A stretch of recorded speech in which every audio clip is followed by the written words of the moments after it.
নমস্কার, শান্তনু হাজরা বলছি। কাল ব্রিগেডে 5 লক্ষ কণ্ঠে গীতা পাঠ করা হয়েছে। এই গীতা পাঠ দেখিয়ে দিয়েছে হিন্দুদের শক্তি। গোটা বিশ্বেই এখন এই ধর্মের মনোভাব নিয়ে কিছু লোক চলছে, কখনো হিন্দু সাম্প্রদায়িকতা, কখনো মুসলিম র্যাডিক্যাল, খ্রিস্টানরাও আছে, সবাই আছে এই দলে। তো বাবা মায়েরা তার সন্তানদের এখন যে বুনিয়াদী শিক্ষা আমাদের বাবা মা দিত, যে সকালে উঠে দাঁত মাজবে, বড়দের শ্রদ্ধা করবে, ছোটদের ভালোবাসবে, পড়াশুনো করবে, সময় খাবে, শোবে, এই যেটা বুনিয়াদী শিক্ষা আমাদের যে ছিল, সেই শিক্ষার সঙ্গে এখন আবার যোগ হয়েছে যে প্রত্যেক অমুসলমান মা বাবা তার ছেলেকে বা তাদের বাচ্চাদের শেখাচ্ছে যে কলমা কী। কলমা মুসলিমরা কম্পালসারি, এটা ম্যান্ডেটরি একটা পার্ট, একটা একটা লাইন, একটা মানে একটা মন্ত্রের মতো। সেটা হলো গিয়ে লা ইলাহা ইল্লাল্লাহ মুহাম্মদ রাসূলুল্লাহ। এগুলো সৃষ্টি হয়েছে যে মুসলিম সন্ত্রাসবাদীরা যেখানে মানুষজন বেশি থাকে সেখানে ঢেররা AK-47 চালিয়েছে, এবং চালানোর আগে বলেছে যে যারা কলমা পড়তে জানেন তারা পাঠ করুন, তারা বলুন, মুখস্থ করুন 3 পংক্তি। যারা পংক্তিটা মুখস্থ ছিল, বলতে পেরেছে, তারা বেঁচে গিয়েছে। সেই জন্যে অমুসলিমরা সব ওই লাইনটা শিখিয়ে দিচ্ছে। প্রাণটা চলে গেলে তখন তো কিছু করার নেই, তখন সন্ত্রাসবাদী ফাঁসি হোক আর যাই হোক, আমার সন্তানের ক্ষতি তো হয়ে গেল। একইভাবে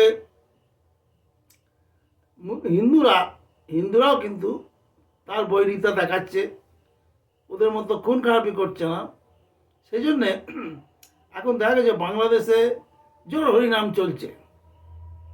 বাংলাদেশের মুসলিমরা শুধু হরিনাম গাইছে, হরিনামের রস আস্বাদন চেষ্টা করছে। কারণ হরিনামে আছে না যে হরিনাম মহামন্ত্র, আনলোকে ভাবে হরিনাম যে একবার কানে শুনবে সে কিন্তু হরিনাম গাইতে শুরু করবে।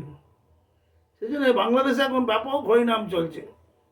আমাদের যে বহুপাদ, যে ইসকনের প্রতিষ্ঠাতা, তিনি কোনো রকমে আমেরিকায় অরল্যান্ডো গেছিলেন এবং সেখানে একটা পার্কে বসে হরিনাম করছিলেন।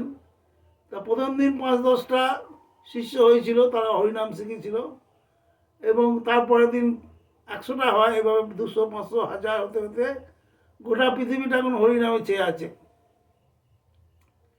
এবার অন্য অংশের অন্য ধর্মের লোকেরা এটাকে হিংসা করে, এবং তারা তাদের সন্তানের ভালোর জন্য তারাও কিন্তু হরিনাম শিখছে।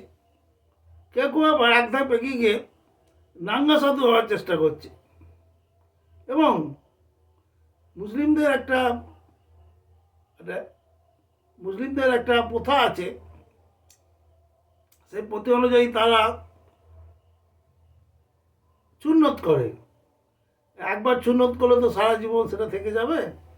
তো বিভিন্ন জায়গায় দেখা গেছে যে ট্রেন থেকে, বাস থেকে লোক নামিয়ে তাদের পোশাক খুলিয়ে তারা সুন্নত করা আজকে দেখেছে যে হ্যাঁ আছে, তাদের গুলি করে মেরে দিয়েছে। এরকম হয়েছে অনেক জায়গায়। তো সেই জন্য তারা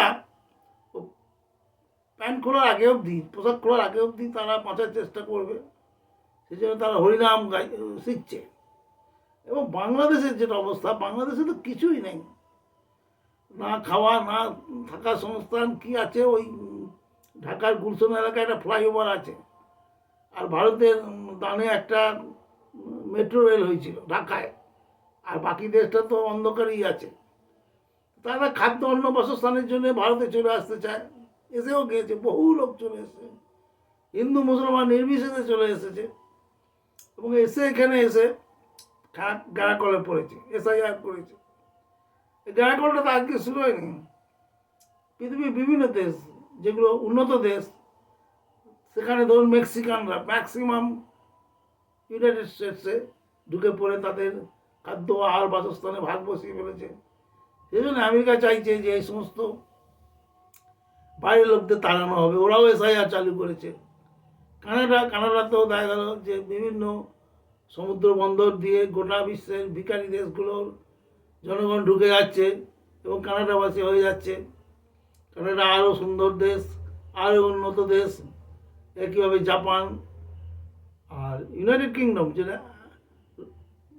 যেটা ব্রিটিশরা তো অনেক দিন থেকেই এই শ্রীলঙ্কার আর বাংলাদেশিদের তাড়াতে শুরু করেছে। ভারত সবে শুরু করেছে, ব্যাপক হারে বাংলাদেশি আর পাকিস্তানিদের তাড়াতে শুরু করেছে। এসআইআরটা করছে ওই জন্যই যে তাদের আর এখানে স্থান নেই। যারা ঘুষপেটিয়া তাদেরকে তাড়াবেই। বিভিন্ন দেশের বিভিন্ন মাপকাঠি আছে, যেমনি এই স্ক্যান্ডিনেভিয়ান দেশগুলো বা ইউরোপের কিছু কিছু দেশে ওদের তো লজ্জা শরম নয়, প্রচণ্ড শীত, ওরা মাঝে মাঝে ন্যাকেট রান করে, মানে ন্যাকেট ম্যারাথন, সম্পূর্ণ বিবস্ত্র হয়ে তারা ম্যারাথন অংশ নিতে হয় মানুষকে। এবং দেখা গেল যারা অংশ নিতে পারছে না, মানে তাদের তো ন্যাকেট হওয়ার কোনো ক্ষমতা নেই, তাদেরকে চিহ্নিত করে তাদের দেশে ফিরিয়ে দিচ্ছে। এই একইভাবে বিভিন্ন পদ্ধতিতে যে দেশে যে ঘুষপেটিয়া তাকে তাড়াচ্ছে, তাকে তাড়িয়ে দিচ্ছে। সেই জন্যে কেউ নগ্নতা পাঠ নিচ্ছে, কেউ বা তিন পংক্তি নামাজ পড়তে শিখছেন, কেউ বা হরিনাম, ভজ গৌরাঙ্গ, লহ গৌরাঙ্গ এসব শিখছেন, কেউ বা গীতার পংক্তিগুলো শিখছেন, যে যদা যদাই ধর্মস্ব অধর্মস্ব ভারত পরিত্রাণাং সাধুনাং বিনাশায় চ দুষ্কৃতম, এই কটা লাইন শিখতে পারলি ব্যাস বেঁচে গেল। তা এইভাবে ডায়ালগ বাজিতে চলছে। আবার ধরুন এই মামাটি মানুষ এখানে থাকতে গেলে, এখানে কাজ গোছাতে গেলে শুরুতেই বলতে হবে যে আমার নেতা শ্রদ্ধা শ্রীমতী মমতা ব্যানার্জি, আমার নেতা অভিষেক বন্দ্যোপাধ্যায়, এই লাইনটা বলতেই হবে। আপনি পরে বলবেন, অন্তরে ভক্তি থাকলে হবে না, এই লাইনটা আপনাকে বলতেই হবে। ইস্কনের প্রথম লাইনটাই হচ্ছে কি হরে কৃষ্ণ। এইভাবে এখন সভ্য সমাজ এইভাবে চলছে, একে ধর্মকে অন্য অনুকরণ করছে এবং প্রাণে বাঁচার জন্য ধর্মের বিশেষ বিশেষ অংশগুলো তারা গ্রহণ করছে। এই যে এর ফল হবে মারাত্মক আগামী দিনে। ধর্মই পৃথিবীতে টিকে থাকবে, আর তো কেউ টিকবে না। নমস্কার।